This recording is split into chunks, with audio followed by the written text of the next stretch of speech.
वो लोग महात्मा लोग जो जो अवतार वाणी शुरू होता है ना, उसी समय जाकर दरी पर बैठ जाते हैं, और जब उठते हैं, जब भोग पड़ जाता है, धुनी समाप्त हो जाती है, तब उठते हैं। एक एक बात को बड़े ध्यान से सुनते हैं।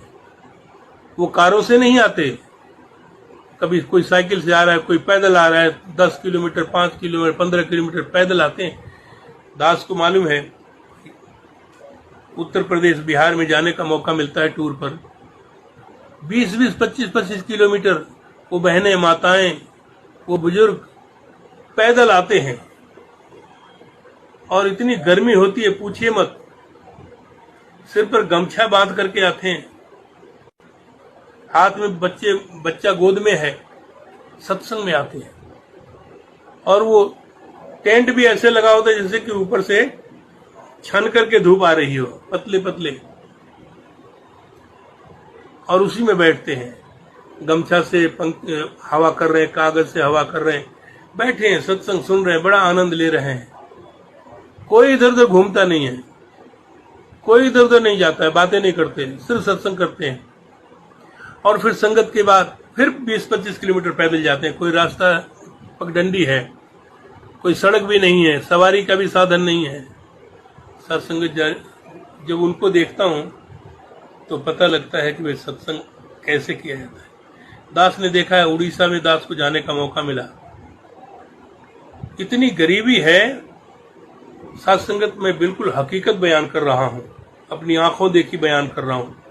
एक ही कपड़ा, जैसे धोती होती है ना, उसी को लपेटते हैं, उसी को ऊपर से ऐसे लपेट लेते हैं।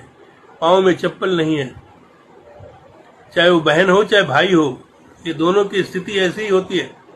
अब आप सोच करके देखिए कैसी पोजीशन है उनकी। खाने के लिए बहुत मुश्किल से मिल पाता है, लेकिन सत्संग में चाहे वो 58-54 रुपया नमस्कार करते हैं, लाइन में खड़े हैं। सत्संग एक जगह जाने को मौका मिला, तो जब सत्संग का समय हो गया तो महापुरुषों ने नमस्कार बंद कर दी। विचार समाप्त हो गई तो महापुरुषों ने कहा कि उठिए। मैंने कहा नहीं, अभी तो महापुरुष लाइन में खड़े हैं, कैसे उठ जाए। जब तक ये बुजुर्ग माताएं बहनें खड़ी हैं, ये जब तक नमस्कार करने के लिए खड़ी हैं, पहले तो रोक दिया गया, अब ये नमस्कार करना चाहती हैं, तो मैं कैसे उठ जाऊं। जब तक ये पूरी नमस्कार नहीं हो जाएगी तब तक हम यहां से हिलने वाले नहीं है। और पूरी नमस्कार हुई, उनकी श्रद्धा और भक्ति को देख करके हृदय बहुत विदीर्ण हो गया। कमाल के लोग हैं, इतना गुरु से इनको इश्क है, इतना प्यार है। ऐसी अवस्था में भी सत्संगत ये सत्संग करने आए हैं, और कितनी दूर से आए हैं।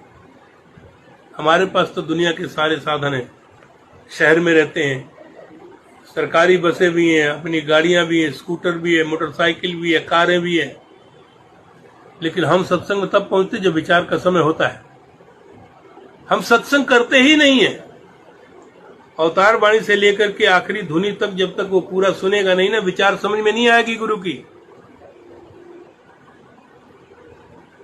सत्संगत घर से ही हम लेट जाते हैं। 10 से 12 संगत है ना, तो हम जाएंगे 10:30 बजे, 11 बजे तो घर से निकलते हैं। क्या बनेगा। सत्संग करना इतना आसान थोड़ी है।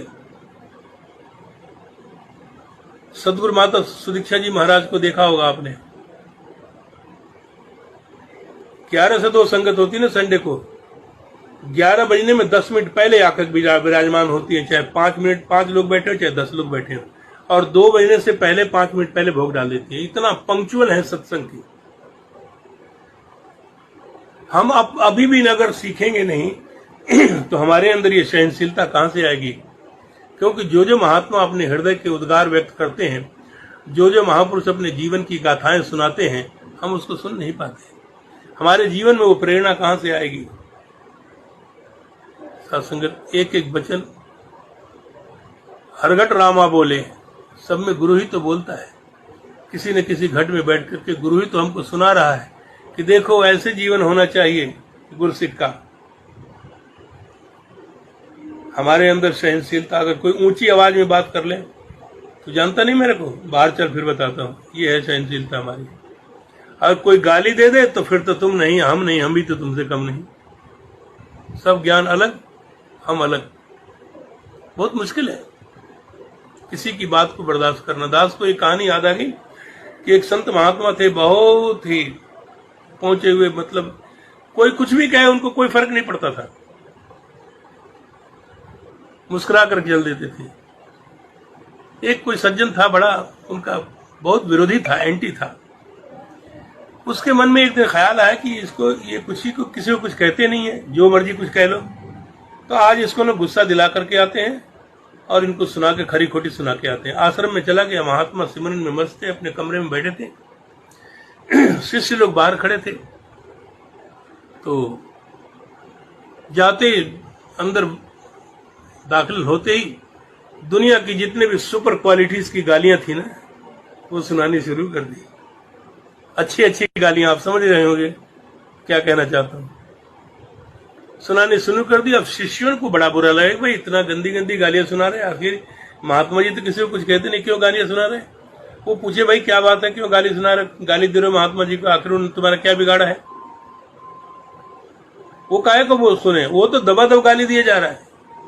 तो शिष्यों ने जाके महात्मा जी से निवेदन किया कि महाराज, एक ऐसा सरफिरा इंसान आया है जो आपको बहुत गंदी गंदी गालियां सुना रहा है, आप हुक्म करें, इसको समझा दे क्या। तो महात्मा ने कहा, कुछ नहीं, वो जो कर रहा है उसको करने दो, तुम शांत रहो। तो सिमरन करते करते थोड़ी देर जब देर हो गई तो फिर महात्मा जी बाहर निकल के आ गए।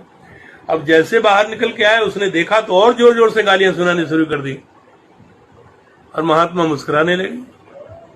अब मुस्कुरा रहे हैं तो लोगों को बड़ा शंका हो गया, कमाल है, इतनी गंदी गंदी गालियां सुना रहे हैं और महात्मा जी मुस्कुरा रहे हैं, इनका कोई आपस में कोई रिलेशन है, कोई न कोई संबंध जरूर है, इसलिए कुछ कह ही नहीं रहे। जब वो थक करके बेचारा चला गया तो लोगों ने पूछा, महाराज एक बात समझ में नहीं आई, इतनी गंदी गंदी भद्दी भद्दी गालियां सुनाई आपको और आप मुस्कुरा रहे थे, आखिर बात क्या है, क्या रिश्ता है आपका उसके साथ। उस महात्मा ने जो कहा, बहुत जरा ध्यान से सुनिएगा, बड़ा मार्मिक है। कहने लगे कि अगर मान लो तुम्हें बहुत कोई कीमती गिफ्ट ला करके देना चाहता है, अगर तुम ना लेना चाहो तो क्या करेगा। कहते फिर वापस ले जाएगा और क्या करेगा। महात्मा ने कहा, जितना वो गिफ्ट लाया था ना मेरे लिए, मैंने उसमें से एक भी नहीं लिया। साथ संगत, ये है सहनशीलता। हम आपको गाली देंगे, भाई मुझे नहीं चाहिए, किसी और को दे, तो बात ही खत्म हो गई। और बाबा जी ने क्या कहा, गाली आवत एक है, उल्टत होत अनेक, कहे कबीर उल्टे नहीं तो रहे एक का एक। अब ये काम बड़ा मुश्किल है, इतना आसान नहीं है जितना हम सुना रहे हैं। कहने में और करने में बड़ा अंतर है।